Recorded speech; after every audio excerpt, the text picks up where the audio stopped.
Hello! Sun is shining, which is always a lovely thing around here because it's been so wet for so long. And the kiln is finished. It's at 202 degrees, but I'm naughty, so I'm going to crack it open so we can have a little look at what's going on in here.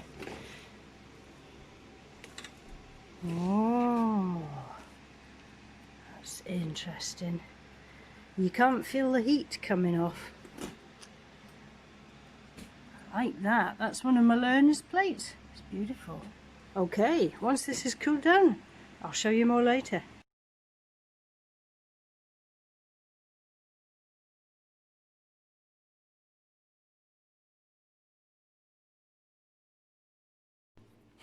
So let's have a look at the things that got fired yesterday. Here they are. So that plate didn't come out as yellowy as I would like, but I'm pretty pleased with it. Here is where I put some clear glass on top of the orange glaze, and that's just gone kind of brown and a bit pitted. But the orange glaze by itself's not too bad. So I'm quite pleased with that. But you can see it was a second. It's got a slight cracking there, so that will be getting sold for less than normal. Here's a test I did with the brown glaze, and it's horrible. I hate it. So I'll go back to the drawing board and add something else to that glaze. Try some more ingredients to see if I can get a nice sheen or some pretty colours on it. Here's some wee bowls that had glass in them. Now yesterday's video I had a nice orange bowl with a bit of clear glass in it, and as you can see it's not come out very nice. It's certainly not the orange that I was hoping for. So it's just a really particular glaze. It doesn't work at all. I also glazed a mug in the orange, and there's just a bit of orange at the bottom, but the sides are horrible. So there's another second for the sale basket, which is over there. But these ones I'm happy with. I'm pleased with. I've got mugs and jugs and some little bowls with the lids for and a wee space for a spoon in there. There's another one. So I'm happy with those.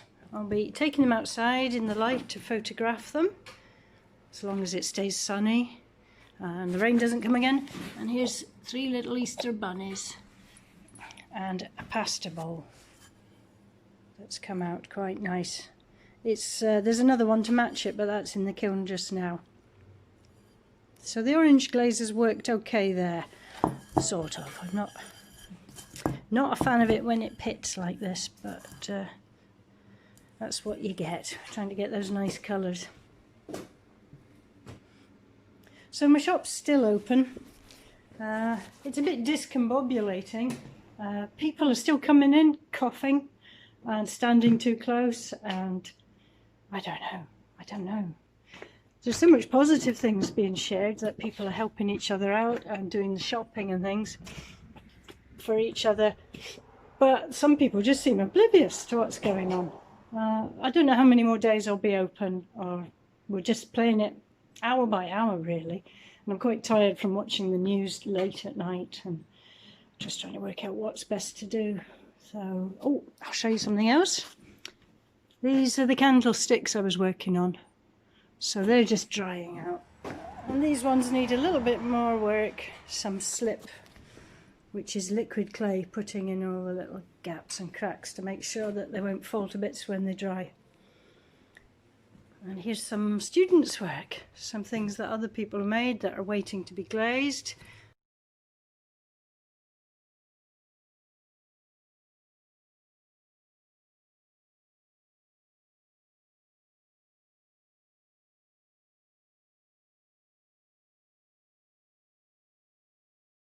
Hello!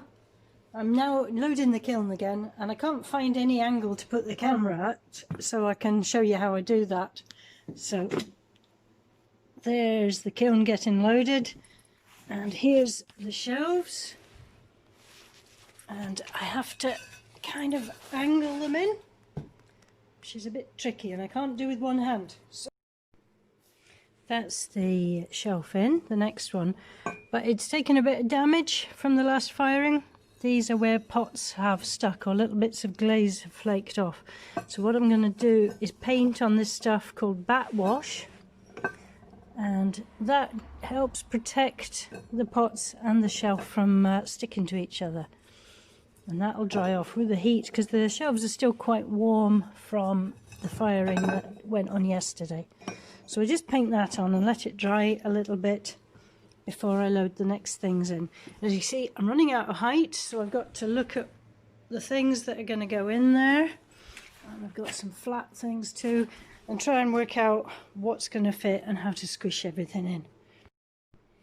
Here we go, that's it filled up. I've still got 3 bits that I can't fit in, and there's some space here, but there's nowhere for me to put a shelf, so that'll have to do. I'm just greedy, trying to squeeze everything in. So now I'll switch that on. Kiln is on. I don't know if you can hear it humming, but it clicks occasionally as well. And you can see from the readout there, it's at 52 degrees, but that readout's usually pretty wrong. It's set higher than the ambient temperature. I think in reality it's nearer 10-12 degrees today, maybe less. And here's my kiln log. I keep really strict records of everything. You won't be able to read my writing, but it's just so I can tell if it's using up more electricity than it should be, or anything's going wrong. And just helps me keep on top of the firing cycle. So that's everything priced up and put on the shelves. So